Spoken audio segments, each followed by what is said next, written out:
Hi, this is Frode, and welcome to the second part of the 5 big ideas from Grit. If you haven't watched part 1, I encourage you to first go watch part 1, where I deliver the idea effort counts twice, but if you just want to watch this part, I still hope I can provide you with some valuable ideas. And the second big idea is 4 psychological assets. The research reveals that all paragons of grit have these 4 psychological assets in common. The first one is interest, that you're fascinated by your subject.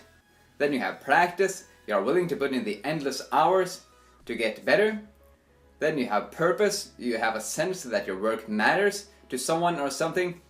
And lastly, you have hope, the ability to get up when you get knocked down, and this defines all of the 3 previous stages: interest, practice, and purpose. Let's dig into some details about these assets. For interest, you can also call this passion, but remember that you won't always be passionate about everything in your subject or field. All the paragons of grit have some tedious aspects about their jobs or fields. For practice, you have to put in the daily discipline of trying to be a little bit better today than you were yesterday. And you have to zero in on your weaknesses, eliminating one weakness at a time. And we'll talk more about this in stretch goals. For purpose, many people discover a more deep meaning with their work, how it will matter to others after they have developed an interest for it and practiced hard on it for years. But some discover a purpose even before they have developed an interest and practiced hard on it. Lastly, for hope, it's crucial to keep things going when things are difficult.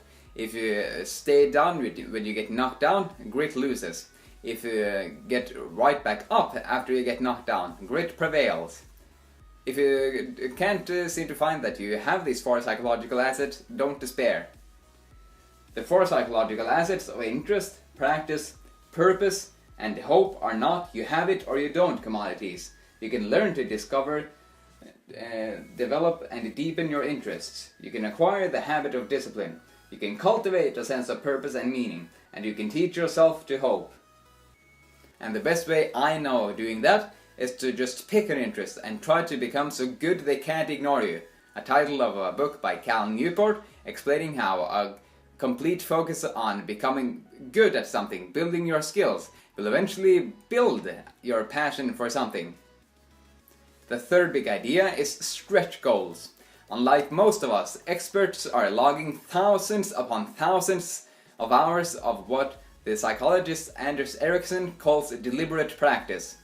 This is how experts practice. First, they set a stretch goal, identifying a weakness that they have. Then they zero in on that weakness, they hungrily seek feedback on it, and this is constructive feedback. Feedback they can use to get better. Then they practice until what was before difficult now becomes easy. And then what? Then they set a new stretch goal. Identify a weakness, hungrily seek constructive feedback, then practice until what was difficult becomes easy. And eventually, one stretch goal leads to another, which leads to another, and finally, you have achieved mastery, after thousands upon thousands of hours.